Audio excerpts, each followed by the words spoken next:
सदा जीवों पर अपनी करुणा बरसाने वाले ऋषि विश्वनर ने अपनी तपोशक्ति से अग्नि को शांत कर एक मां को उसका पुत्र सकुशल लौटाया। आपने मेरे पुत्र की रक्षा की। आपको कोटि कोटि नमन।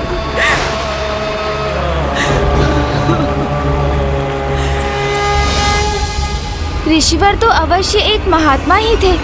हाँ गौरी पुत्र, किंतु उनकी महानता के परिणाम स्वरूप उन्हें क्या प्राप्त हुआ होगा, इसका अनुमान लगा सकते हैं क्या आप? सभी ग्रामवासियों का स्नेह और आदर? नहीं, उन्हें उनकी करुणा, दयालुता और महानता के फल स्वरूप प्राप्त हुआ एक श्राप। एक शाप? कैसा शाप लंकेश? उन्होंने उस ग्राम में लगी आग को तो बुझा दिया, किंतु ऐसा कर उन्होंने अग्निदेव के क्रोध को ही जागृत कर दिया। जब इस घटना के उपरांत ऋषि विश्वनर अपने निवास लौट रहे थे तो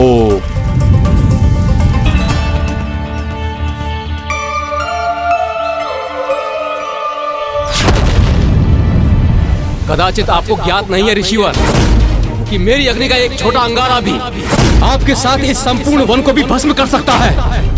तब भी आपने मेरे कार्य में बाधा डालने का दुस्साहस किया। प्रणाम अग्निदेव। इससे पूर्व कि मेरी अग्नि उस उद्देश्य को पूर्ण कर सके जिसके लिए वो प्रकट हुई थी, आपने उस ग्राम में वर्षा करवाकर उसे शांत करवा दिया। सभी की दृष्टि में मुझे बुरा बनाकर स्वयं को श्रेष्ठ प्रमाणित कर रहे हैं आप। हे अग्निदेव, मेरा तो एकमात्र आशय था कि मैं उस बालक और ग्राम को अनिष्ट से सुरक्षित रख सकूं। इसलिए मैं अपना धर्म निभाकर पुण्य कर्म कर रहा था। और मैं भी तो अपना धर्म निभा रहा था ऋषिवर, क्योंकि अग्नि का कर्तव्य तो स्वयं प्रज्वलित होकर सब कुछ भस्म करना है। अग्नि से किसी को भी कोई क्रीड़ा नहीं करनी चाहिए, क्योंकि जो भी ऐसा करेगा वो उसका दुष्परिणाम अवश्य भुगतेगा। इसलिए मैं आपसे पुनः पूछता हूँ कि मेरे धर्म कर्म में व्यवधान उत्पन्न क्यों किया आपने?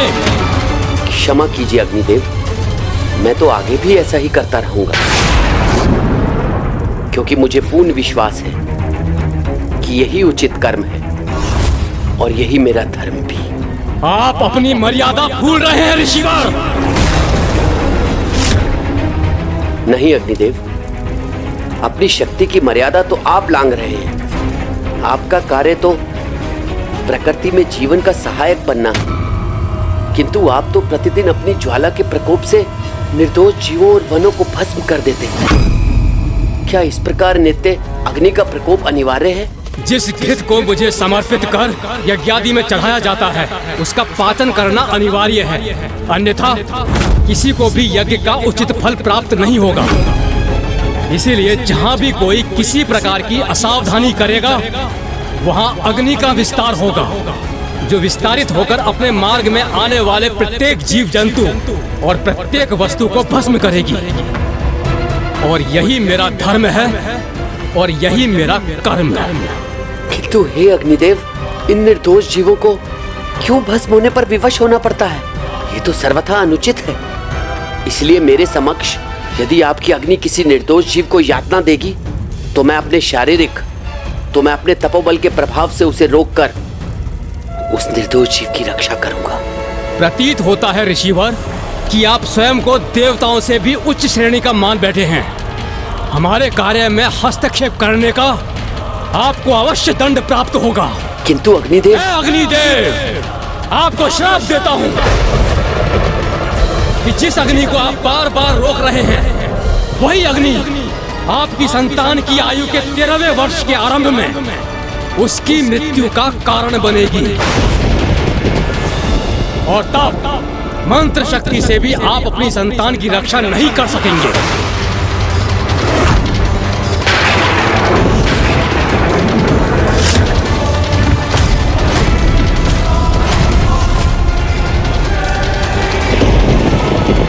जो सदा परोपकार करते हैं, यदि उनके साथ कुछ बुरा भी होता है तो अवश्य वो किसी बड़े सुफल का ही संकेत होता है। जैसा सुफल मुझे प्राप्त होगा गौरी पुत्र, अभी नंदेश्वर जी और उनके सहयोगी गणों ने मुझे इस अग्नि के ताप से घेर लिया है, किंतु शीघ्र ही अवश्य ये थकेंगे।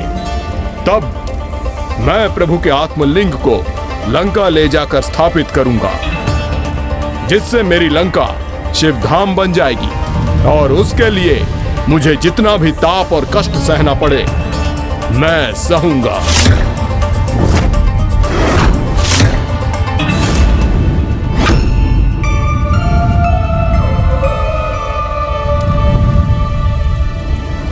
गौरी पुत्र, जब तक ये नंदी जी और उनके गण मुझ पर अग्नि वर्षा करते थक नहीं जाते, मैं आपको आगे की कथा सुनाता रहूंगा। जहां एक ओर अग्निदेव ने ऋषि विश्वनर को उनकी संतान के अनिष्ट का श्राप दिया, वहीं दूसरी ओर ऋषिवर की पत्नी इस श्राप से अनभिज्ञ अपनी संतान प्राप्ति की कामना कर रही थी।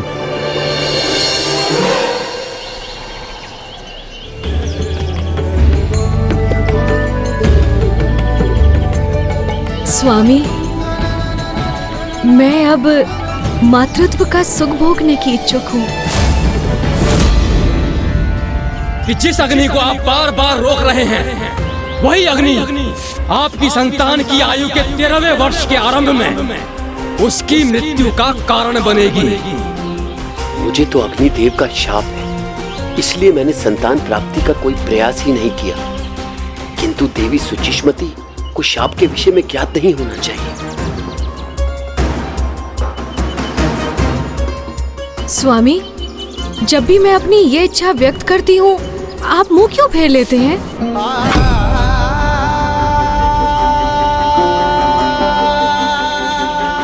मैं आपको कैसे बताऊं देवी सुचिष्मति कि यदि हमें संतान प्राप्त भी हुई तो अग्निदेव के शाप के कारण हम पुनः निसंतान हो जाएंगे।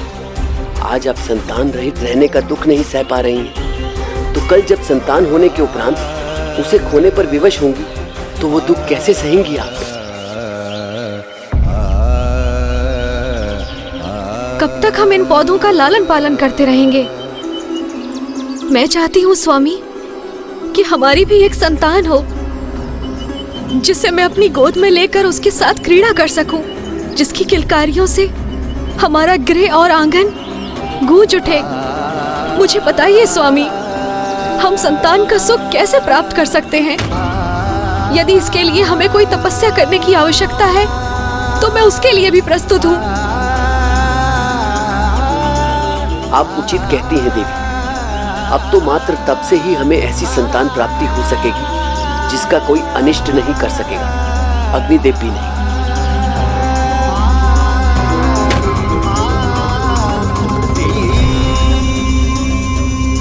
आप फिर किस विचार में खो गए स्वामी? कुछ तो बोलिए।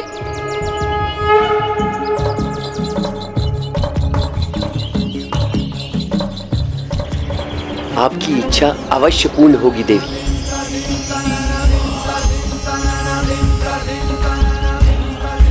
किंतु उसके लिए हमें काशी जाना होगा, शिव की आराधना करनी होगी, जिससे हमें उनके वरदान स्वरूप एक ऐसी संतान प्राप्त होगी जो हमारे पूरे कुल को तार देगी। अर्थात अब प्रभु महादेव के अगले अवतार का समय निकट था। इतना शीघ्र नहीं गौरी पुत्र, क्योंकि घोर तपस्या किए बिना किसी को कुछ प्राप्त नहीं होता।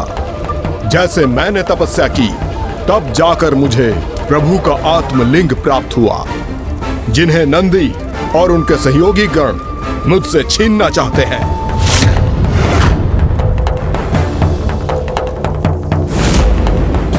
किंतु मैं लंकेश रावण आत्मलिंग को लंका अवश्य लेकर जाऊंगा, और नंदी जी एवं उनके सहयोगी शीघ्र ही थक कर पीछे हट जाएंगे।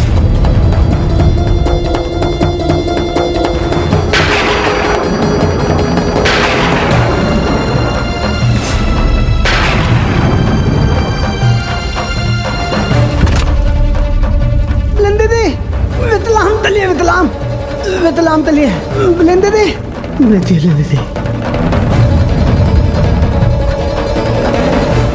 देखिए गौरी पुत्र, इनमें से एक तो थक कर रुक भी गए। अधिक प्रसन्न होने की आवश्यकता नहीं है लंकेश, क्योंकि मैं अनंत काल तक ऐसे ही स्थित रहूंगा, कदापि नहीं थकूंगा मैं। तो मैं भी अनंत काल तक इसी प्रकार अडिग रहूंगा। ये कैसी विचित्र स्थिति है। एक और महादेव के अवतार है तो दूसरी ओर उनके परम भक्त। अब ज्ञात नहीं इस परिस्थिति का क्या परिणाम होगा।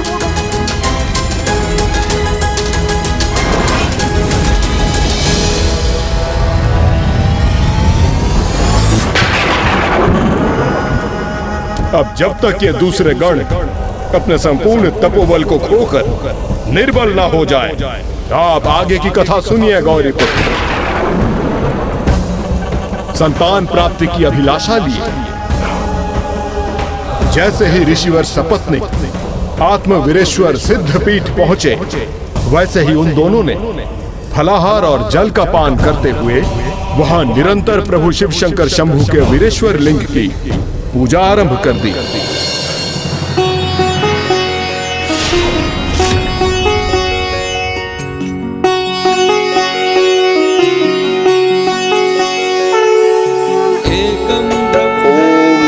शिवाय, ओम नमः शिवाय, ओम नमः शिवाय, ओम नमः शिवाय।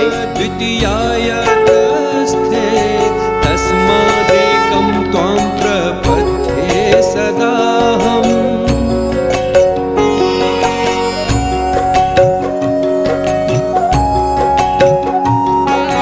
एकः कर्ता त्वं हि सर्वस्य शम्भो, नानारूपेषु एकरूपोऽसि अरूपः।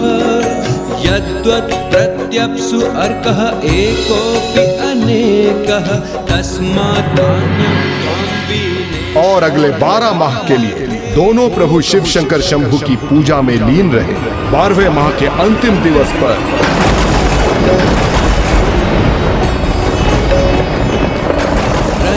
सर्पः शुक्तिकायां रूप्यं नरः।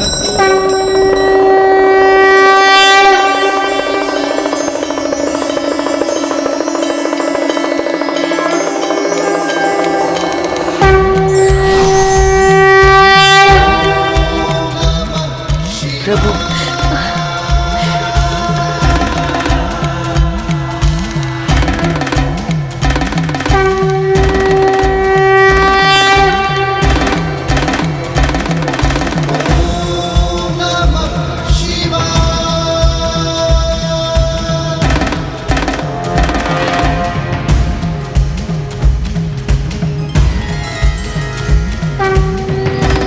उठिए आप दोनों।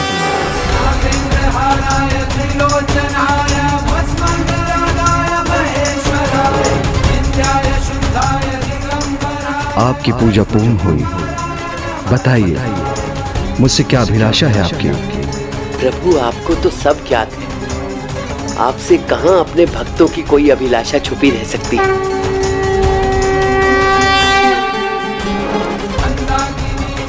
मैं आपको आशीर्वाद देता हूँ। मैं स्वयं अवतार लेकर आपके पुत्र के रूप में जन्म लूंगा।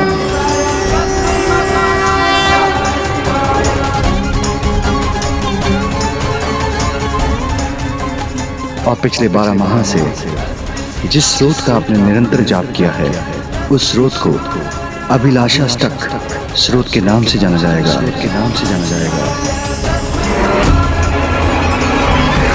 अभिलाषाष्टक तो वही स्रोत है ना लंकेश, जिसका 12 माह के लिए प्रतिदिन 108 बार जाप करने से प्रभु कृपा के रूप में उनके भक्त की समस्त अभिलाषाएं पूर्ण होती है। हाँ गौरी पुत्र, प्रभु महादेव की कृपा से वो दिवस भी आ गया जब देवी सुचिस्मती ने प्रभु महादेव शिव शंकर शंभु के गृहपति अवतार को जन्म देने वाली थी।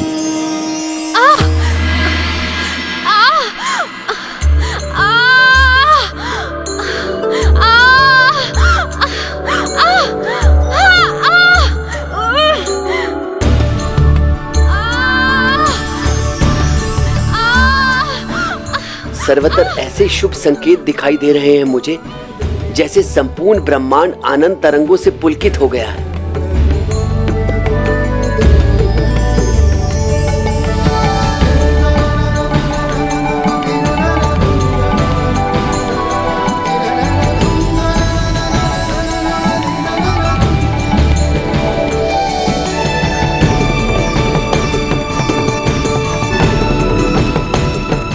अवश्य प्रभु का आगमन होने वाला है, जिसके कारण संपूर्ण प्रकृति आनंदित है।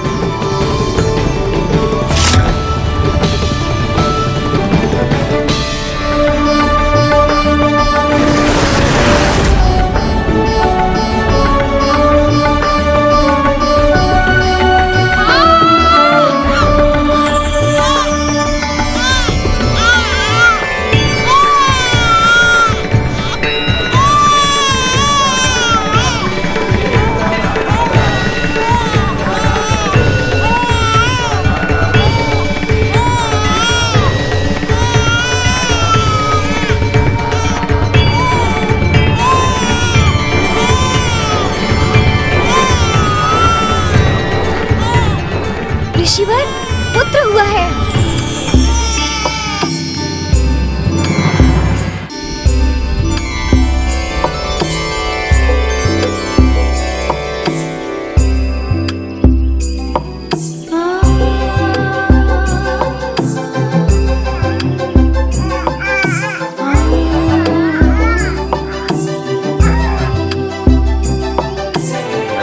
प्रभु आ गए प्रिय।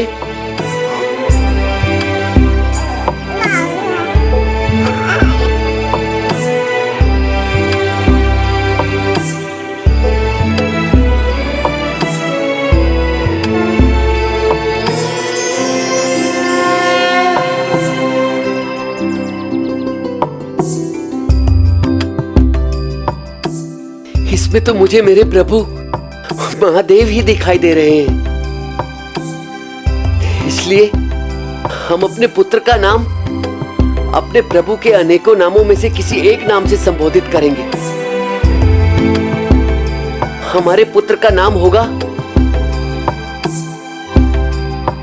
गृहपति।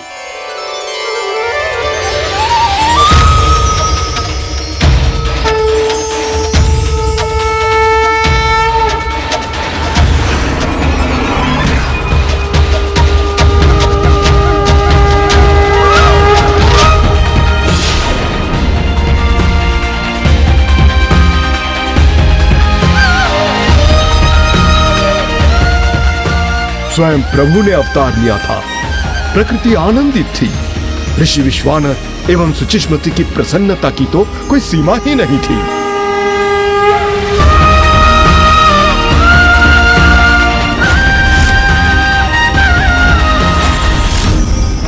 किंतु ऋषिवर के पुत्र पर अग्निदेव के प्रकोप का संकट अभी भी छाया हुआ था।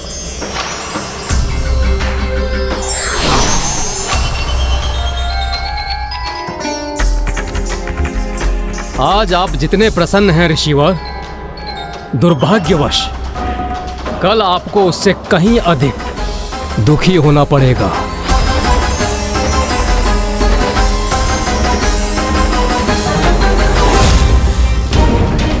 अर्थात जो शाप अग्निदेव ने ऋषि विश्वनर को दिया था, समय आते ही वो उसे फलित भी करने वाले थे।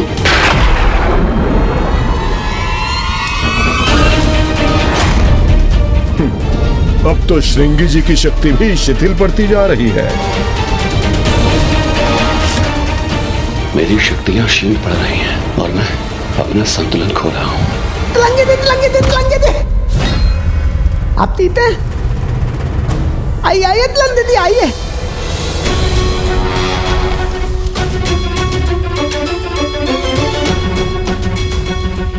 अब तो एकमात्र आप ही शेष बचे हैं नंदी जी। देखते हैं कि आप कब तक इसी प्रकार स्थिर रहकर मुझ पर अपनी शक्ति का प्रभाव बनाए रखने में सफल रहते हैं। कुछ भी हो जाए लंकेश, मैं कदापि नहीं थकूंगा। ओम नमः शिवाय।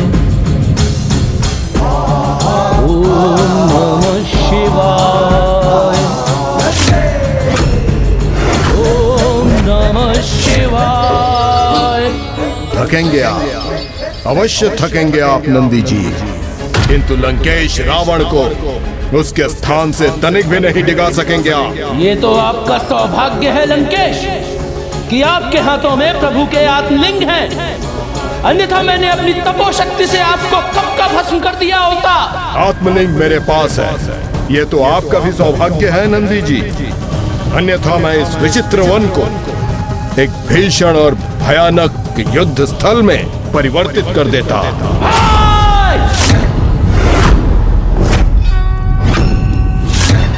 कृपा कर आप इस चुनौती को युद्ध का कारण मत बनाइए। और लंकेश, यदि आप अपने स्थान से अस्थिर होने के लिए तैयार नहीं है तो मुझे प्रभु गृहपति की पूर्ण कथा सुनाने की कृपा ही कीजिए। फिर आगे क्या हुआ? वो ऋषि पुत्र शिशु स्वयं प्रभु के अवतार हैं। ये ज्ञात होने पर भी क्या अग्निदेव ने अपने शाप को निष्प्रभाव नहीं किया? शाप नन्हे जीव को दिया गया हो या परमात्मा को, वो तो फलित होकर ही रहता है। जहां अग्निदेव ऋषिवर के पुत्र गृहपति के प्रभु अवतार से अवगत नहीं थे, वहीं प्रभु गृहपति के आयु और आकार में वृद्धि होने लगी थी और ऋषि विश्वनर ये मान के निश्चिंत थे प्रभु के अवतार को अग्निदेव कोई हानि नहीं पहुंचा सकते, इसलिए वो तो उनके श्राप को जैसे भूल ही गए थे। इसी प्रकार समय बीतने लगा और गृहपति अब एक बुद्धिमान बालक में परिवर्तित हो गए।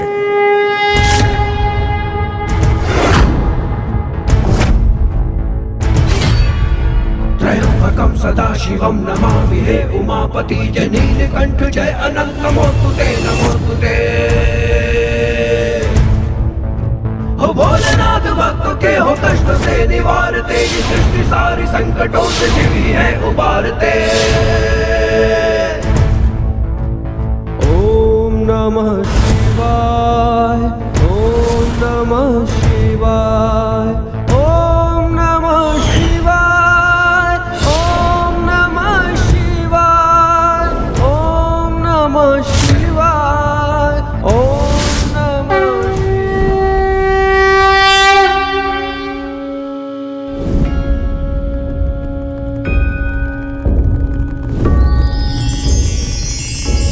और अग्निदेव के शाप के फलित होने की आयु में पहुंचने के पूर्व प्रभु गृहपति अपनी शिक्षा पूर्ण ही नहीं कर चुके थे, अपितु उन्होंने अन्य शिष्यों को शिक्षा प्रदान करना आरंभ भी कर दिया था। ओम अर्थात प्रणव वो दिव्य स्पंदन है जिनसे सभी कुछ प्रकट हुआ। ओम स्वर में नहीं 3 अक्षर आ उ म, 3 दिव्य ऊर्जाओं और शक्तियों अर्थात त्रिमूर्ति ब्रह्मदेव, विष्णु और शिव के साथ उन्हें पूर्णता प्रदान करने वाली त्रिदेवियों माता सरस्वती, माता लक्ष्मी एवं माता पार्वती के भी प्रतीक है।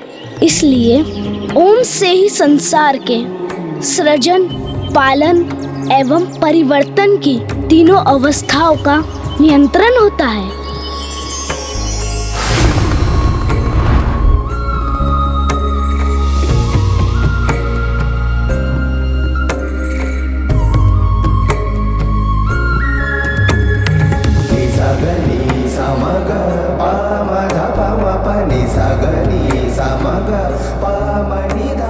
जिस आयु में बालक अपनी शिक्षा आरंभ करते हैं, उस आयु में बालक गृहपति अन्य बालकों को शिक्षा प्रदान कर रहे हैं।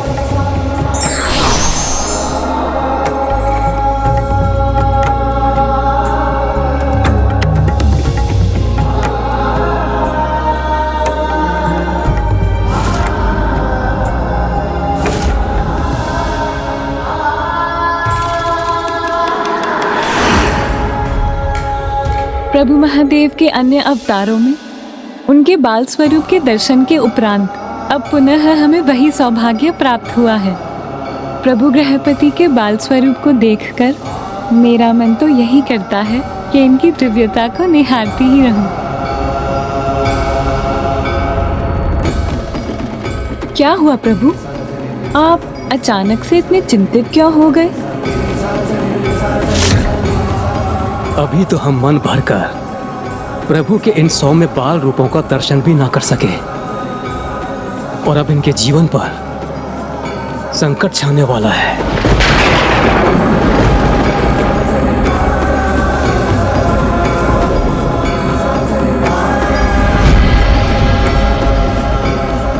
ओम तीनों का अर्थात भूत, वर्तमान और भविष्य, और तीनों लोकों के साथ तीनों गुणों सत्व, रजस और तमस के भी प्रतीक हैं।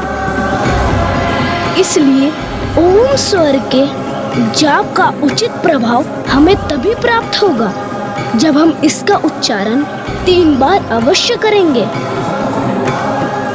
और इस जाप से स्वयं को दैविक, भौतिक और आत्मिक पीड़ाओं से मुक्त करवाकर स्वयं में सत्व और आंतरिक समरसता का संचार करने में सफल होंगे।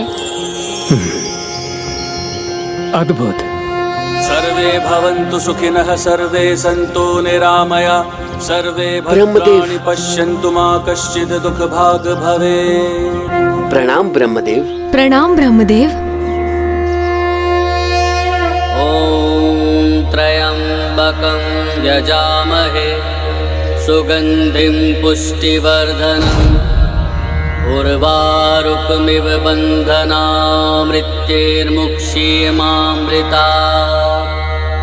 ॐ त्र्यम्बकं यजामहे सुगन्धिं पुष्टिवर्धनम् उर्वारुकमिव बन्धनान् मृत्युर्मुक्षीयमामृता। ॐ त्र्यम्बकं यजामहे। हे प्रभु, सुगंधिम ऐसे महान पुत्र को पाकर हम धन्य हो गए। प्रभु ब्रह्मदेव, एक माता के लिए इससे बड़ा सौभाग्य तो कुछ भी नहीं। किंतु अब जो होने वाला है उससे बड़ा दुर्भाग्य और कुछ नहीं।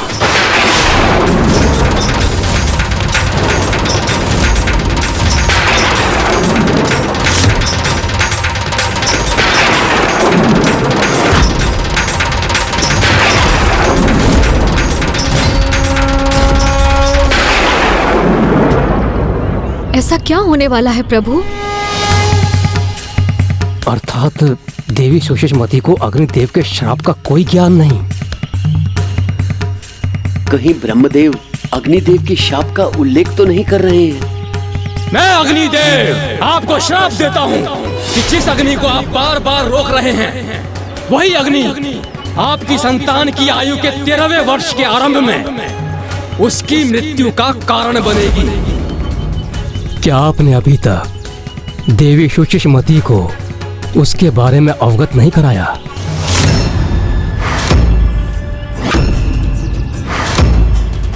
इन्होंने मुझे किससे अवगत नहीं कराया प्रभु? बोलिए ना स्वामी, आपने क्या नहीं बताया मुझे?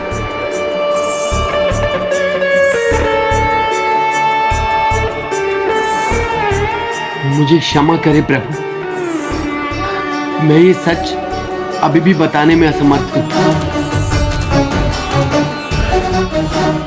आपका पुत्र। क्या होगा मेरे पुत्र को प्रभु? आपके पुत्र बालक गृहपति के जीवन का अब अधिक समय शेष नहीं। हाँ?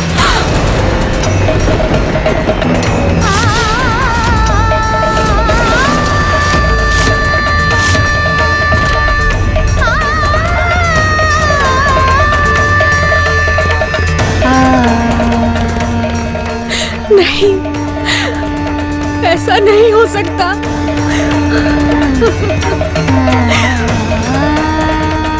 अग्निदेव के श्राप के कारण जब आपका पुत्र 13 वर्ष की आयु प्राप्त करेगा, तब अग्निदेव के प्रकोप से प्रभावित होकर उसका जीवन समाप्त हो जाएगा। ये आप क्या कह रहे हैं प्रभु? ऐसा नहीं हो सकता। स्वामी, स्वामी, ये सत्य नहीं है ना? ये असत्य है ना? कुछ तो बोलिए स्वामी। ये सत्य स्वीकार करने में मुझे भी अपार कष्ट हो रहा है देवी सुचिष्मति। मुझे पूर्ण विश्वास था कि हमारा पुत्र स्वयं महादेव का अवतार है, इसीलिए उस पे इस शाप का कोई प्रभाव नहीं होगा। प्रभु, आपको तो ज्ञात होना चाहिए ऋषिवर, वरदान हो अथवा श्राप, सामान्य जन हो अथवा स्वयं परमात्मा, उसका प्रभाव तो सभी पर पड़ता है। तो प्रभु, मैं अपने पुत्र को अल्पायु में मृत्यु के मुंह में जाता हुआ नहीं देख सकता। कोई तो उपाय होगा, कोई तो उपाय होगा जिससे हम अपने पुत्र को सुरक्षित रख सके। हम पे कृपा कीजिए प्रभु, कृपा कीजिए। हमारे पुत्र की रक्षा का कोई तो उपाय सुझाइए प्रभु, कोई तो उपाय सुझाइए। उपाय? कैसा उपाय?